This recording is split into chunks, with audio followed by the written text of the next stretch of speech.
One hardly gets through a conversation on driving electricity access without the mention of mini-grids. These off-grid systems use solar, hydro, or other sources to generate power and offer a viable solution to electrifying Nigeria's rural areas where grid access is limited. However, adoption faces challenges, with experts highlighting that some projects are quietly struggling, with many reportedly failing. How can we ensure the mini-grid business model does not end up mirroring the current state of the on-grid electricity sector in Nigeria?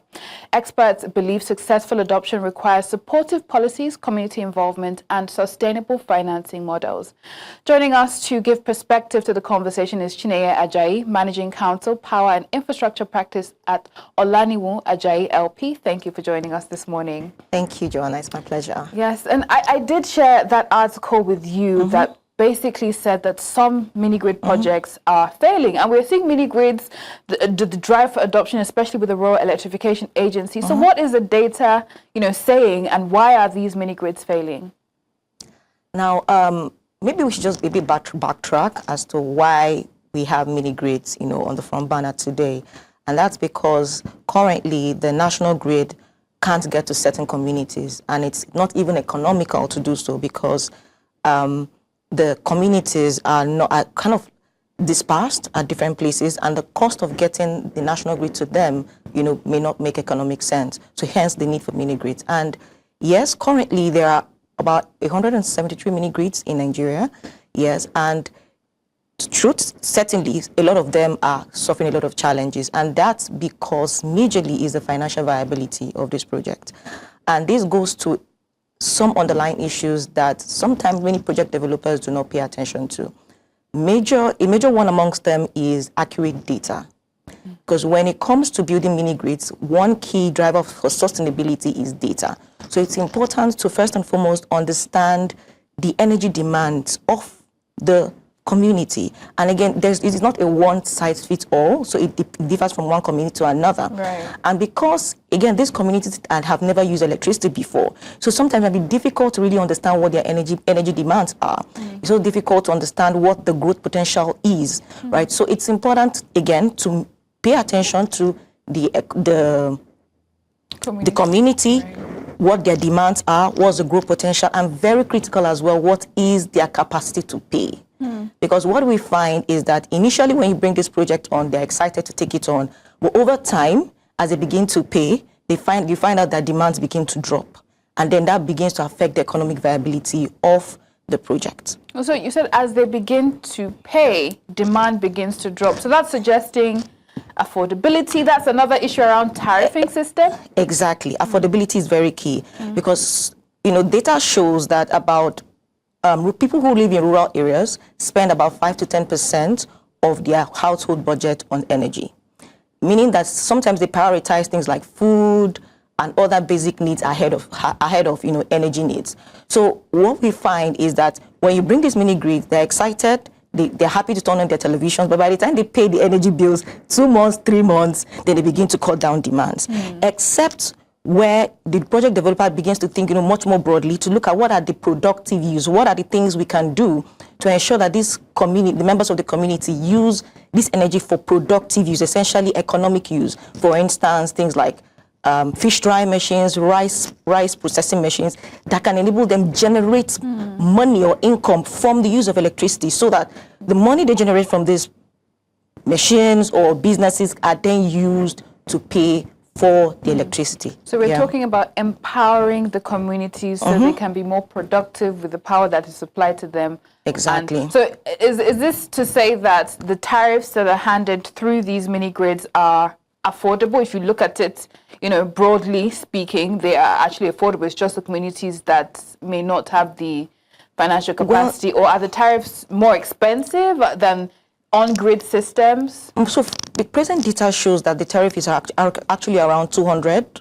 naira per kilowatt hour, which is almost close to what Band A pay, right? So you won't say it's actually affordable, but that's the tariff that will make economic sense for the developers, right? Because anything less than that, except where in certain scenarios where you find, REA, for instance, through DARES program or such and other grant programs subsidize this tariff. So one of the things that can be done essentially to improve this, if I may, is there needs to be, first and foremost, subsidies. Again, this is not sustainable in the long run. I hear you, I hear you, I hear you. It's not sustainable in the long run. But in developing countries like Nigeria, that may be factored in at the initial stages. And of course, then we then build in other methods. For instance, by the time you get on a project, first thing to ensure that you do is to ensure that there are, productive use, like I mentioned before. So whilst that is coming up, the subsidy can take, can bring down the tariff for a while. So by the time, of course, the subsidy is fading away, then you already have economic uses of electricity all over the community that can then cover up and improve the ability of the project developers to pay for this energy. So we're talking the solutions you've handed now, subsidy, and then empowering the communities to somehow be more productive to use the power that's being supplied.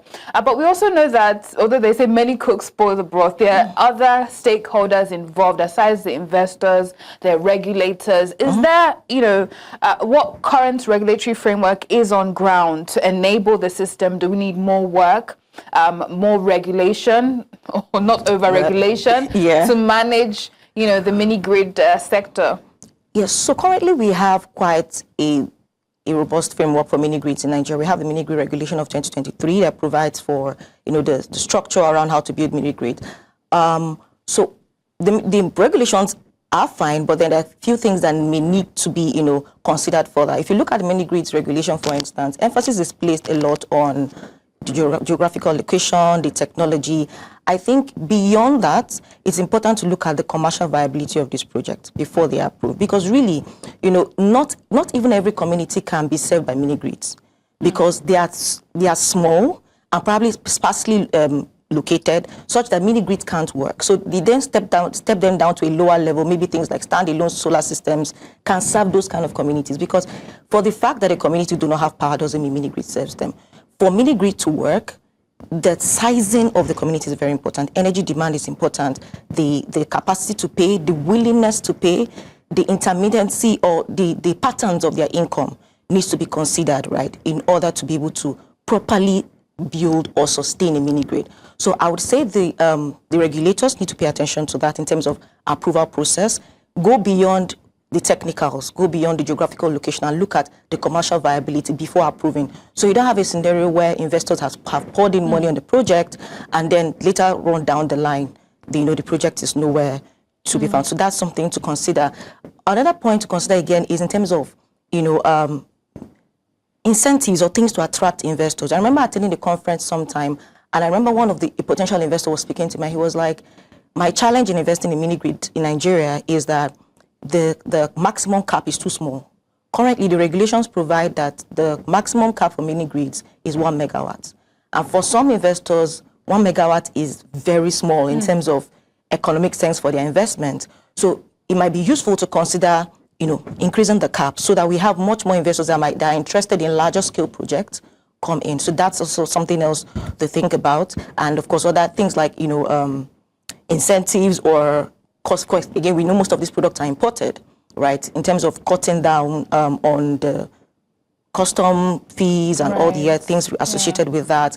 Another point again to mention is that the tariff for mini-grids is actually regulated by NEC, of course, subject to certain states that have now set up the electricity market. So it's important that this tariff model is reviewed periodically to reflect commercial realities, things like inflation, things like exchange rates, because of course we know in our climate that those are real issues that need to be dealt with. So the regulators have a role to play, and it's something that is continuous in order to ensure that the market remains attractive for investors. And that was actually going to be my next question, making the sector more attractive for investors, not just the handouts and government subsidy or government projects, but actual investment. How do you make it more attractive for investors? How do you also ensure sustainability, that it's something that they can look at as a long-term investment, not getting, let's see what we can make out of this for now and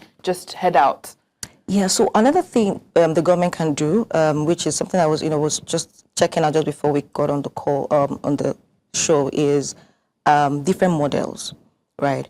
Which is one of the things I see REA already doing. So for instance, rather than just leaving out the investors, private developers to go build the mini grid from scratch. There are models where the government can build the mini grids and then hand them over to private sector participants to manage and run, right? So those are models as well. It's also possible to provide them with tax exemptions if possible, because again, those communities, it is difficult. Apart from even fixing the tariff, the collections in those areas can be extremely difficult. So we need to put in a lot more initiatives to incentivize them. And I think the last point to point on that again is the bigger macroeconomic issues, security. We've had people, invest so much, and then sometimes in the bid or the community, particularly where you don't have proper community or stakeholder engagement, they get to destroy these things. And also, security is a big issue because even if you have all the incentives and there is no confidence that my investment is secure, that puts a lot of investors away. So it's important to pay attention to that as well. Indeed. Let's come to the more technical part and still stay on the matter of sustainability. We know that mini grids are sustained with either solar, hydro. I think solar is the most dominant. Yeah, dominant, yeah. Right. And, there are questions around the quality of the equipment, maintenance, ensuring longevity. And even, I think there's a growing conversation globally about disposal, right? And how, they have a lifespan and, disposing that and how that can contribute to environmental issues. What are your thoughts on that? And also ensuring sustainability, again, being the foundation of the conversation. Yeah, quality is very important. And what we find sometimes, of course, in a bid to cut costs, sometimes we find some developers use substandard materials. Now, of course, we already have agencies that are responsible for, we have the NEMSA, that is responsible for regulating equipment. So it's important that these agencies step up to their game to ensure that whatever is being installed is top-notch in terms of quality. There's also the aspect of maintenance. Again, what we find is that sometimes after these projects are installed, very poor maintenance, and that's also connected to issue of, revenue. So by the time you're not getting sufficient revenue, it becomes difficult to maintain. So maintenance is key.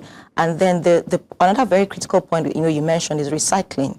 There has to be a system for recycling. Some of these batteries, the panels. Yes, we know. And whose responsibility is that? So I think recently I came across a regulation where it was the Ministry of Environment, I recall, put in some regulation around owners, whoever installs the system was responsible for recycling. The project developer has the primary responsibility for recycling. And of course, although we don't have a proper framework, well established and known for recycling in the country, but it's something that needs to be paid attention to, so that, what we are trying to save, whenever you have solar, they tell you it's sustainable, protecting the environment. We don't, in the bid to dispose of, then, take away that extra advantage we've just gotten by, the use of solar systems. So it's something that needs to be paid attention to in terms of recycling as well. I feel like there's still so much that we can get out of this conversation. So much, actually, but yeah. That needs to be done, but our time is fast spent. Right. Thank you so much for the insights and the data on this. Chinenye Ajayi, Managing Counsel, Power and Infrastructure Practice at Olaniwun Ajayi LP.